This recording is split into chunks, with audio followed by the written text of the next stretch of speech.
You can't blame anyone, or even yourself, for what happens to you or in your life. There is not anything in the world that harms you or makes you suffer. You suffer only your thoughts, so if you want to get rid of all the worries, depression, pain, and bad circumstances, you have to change your thoughts because they are making you suffer. This is what always Neville Goddard says in his books and lectures. Here in this video, we will try to discuss that, and you will learn how you can get rid of all the undesirable things and how you can manifest the life that you want to live. But before we start, make sure you hit the like and subscribe buttons to help us keep making more videos for you. And don't forget to press the bell icon so that you can receive notifications whenever we upload a new video. So let's now jump right into it. We live in a society that is far removed from the spiritual law.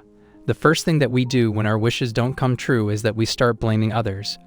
But in fact, this kind of behavior invites more worries and more problems into your life, since each of your thoughts has to be manifested in your life. According to Neville Goddard, your assumptions become facts. So it means that if you blame others for the problems you have in your life, they will start causing problems in your life. It's because you are assuming that they are causing problems, and this assumption will become true. You see, people spend a great deal of time blaming others. They blame the government, they blame institutes, they blame circumstances, they blame their parents, but in fact, nobody is responsible for what has happened or what will happen in your life or even anywhere in the world. Even you aren't responsible for what happens in your life or for whatever you do. If you blame others or yourself, you need to understand the concept of I amness. The concept of I amness suggests that nobody can be blamed for anything. Even you can't blame yourself. Only your consciousness or awareness is responsible for all the occurrences and happenings, so your consciousness is responsible for everything. Here's what Neville Goddard says: I am, or the awareness of being, is the only reality. We were taught from an early age to attribute our problems to outside forces, which is one of the key reasons why we frequently do so. It's not difficult to understand why people are referring to their misery as outside forces when we consider the society in which we live, as well as intrusive religions that want to dominate people's minds.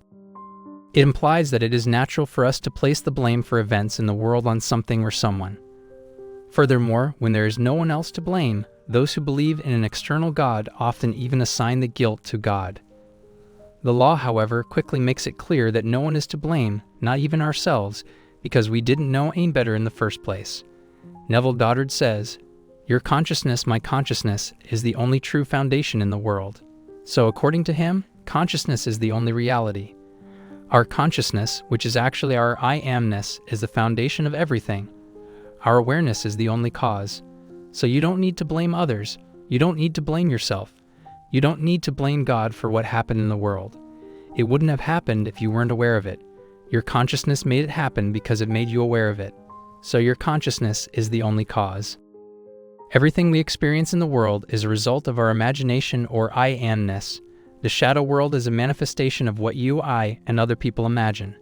Since separation does not exist, what we manifest affects not just us, but also the entire world, and vice versa. And you will be affected by what you desire for other people. Anything outside of you, outside of your current level of consciousness, is not anything you can experience. Neville Goddard says, "What you have assumed you are, you will become. You have already become what you are because you once assumed that you were it. Everything in the world is just like that. It's all imagination." Neville referred to the universe as the shadow world because it lacks independent will and consciousness and is merely a reflection of our thoughts, speculations, and beliefs. What people refer to as accidents, fate, or circumstances are the products of someone's imagination. The situation you are in now was once only in your imagination, therefore at some point it had to become reality. However, as you probably didn't intentionally imagine your undesirable circumstances, neither are you. You automatically made them up by allowing your vivid imagination to run wild, without realizing that it was your I amness and that it was what produced reality. Let me now include a few lines from Neville Goddard's book.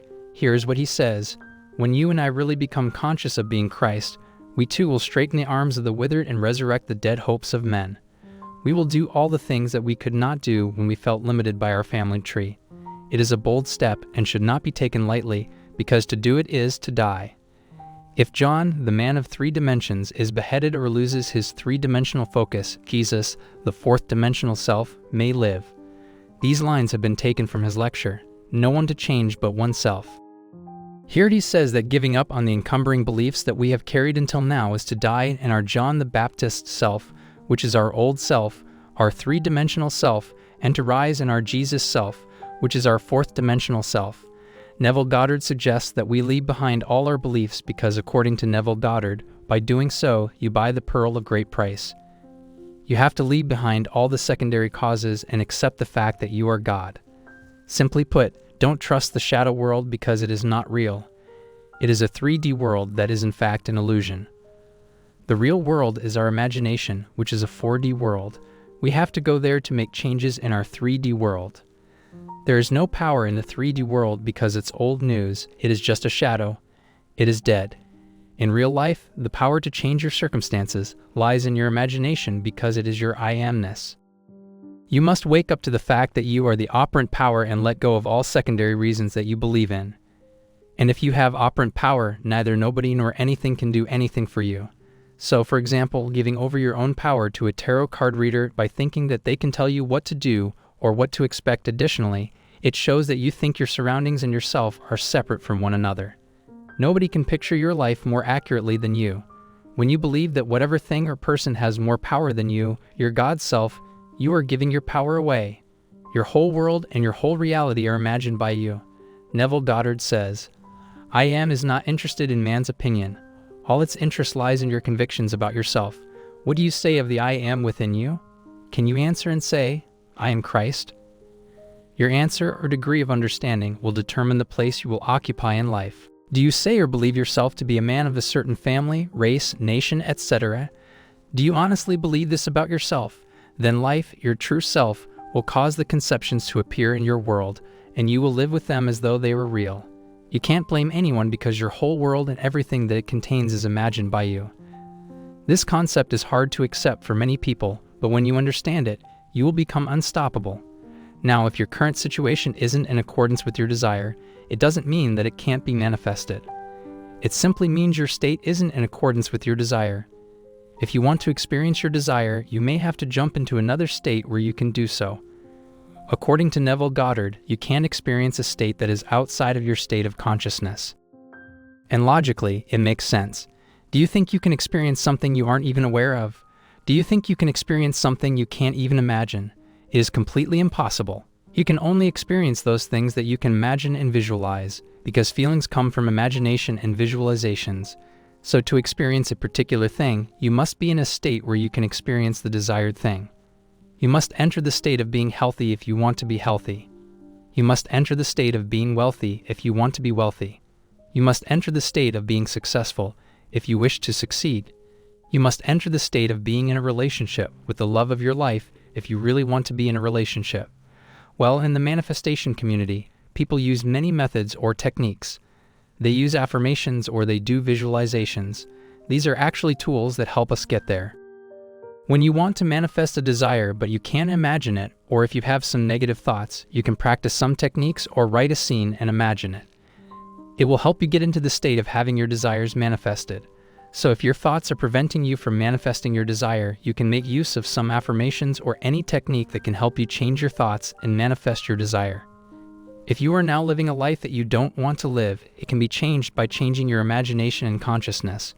If for now you feel unhealthy, it can be changed by changing your consciousness. If now you feel that you are poor, you can become rich just by changing your thoughts. You have to jump into that state, because once you're in that state, there's no power on earth that can stop your desire from being yours. Once you are in such a state, you are your desire, since it was never separated from you in the first place. Although you do in fact experience each thought, they don't necessarily reflect the reality of the outside world. Your thoughts are typically just fiction you make up for yourself to explain how the world works. Everything depends on how you see the world. You can become happy just by changing the thoughts that are making you sad. You have to have thoughts that can make you happy if you really want to be happy. We see the world using our imagination and thoughts. If we believe that the world is a good place to live, we will experience good things in our lives, and on the other hand, if we believe that the world isn't a good place, we probably will experience bad things in our lives. According to Neville Goddard's concept of I amness, you are everything. You are everywhere. You are God, because you are the creator of all the things and circumstances around you. So that's why your consciousness has more power than things. Your awareness and consciousness matter more than other people's opinions. Neville Goddard says that if you can hold it in your head, you can hold it in your hand. So the best advice is to have positive thoughts in your mind so that they can bring happiness, money, peace, and satisfaction into your life. If you have negative thoughts, you will experience pain, anxiety, depression, and financial problems. Each of your thoughts has to be manifested, so be wise and have positive thoughts, especially about your desires, and use positive affirmations if you truly want to manifest them. You don't suffer from diseases. You don't suffer pain. You don't suffer from financial problems. You don't suffer from joblessness. You just suffer your thoughts. Your thoughts can bring happiness or sadness into your life. They make you poor or rich, but the choice is yours. I hope I was able to deliver a good analysis of this concept by Neville Goddard.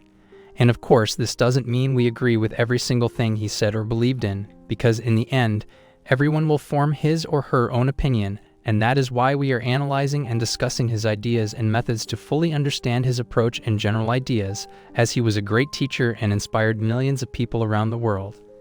If you want to share your opinion, comment down below this video. And if you haven't subscribed to our channel, please subscribe to it and press the bell icon for more interesting, informative, and helpful videos on manifestation. Thanks for watching. See you in the next video.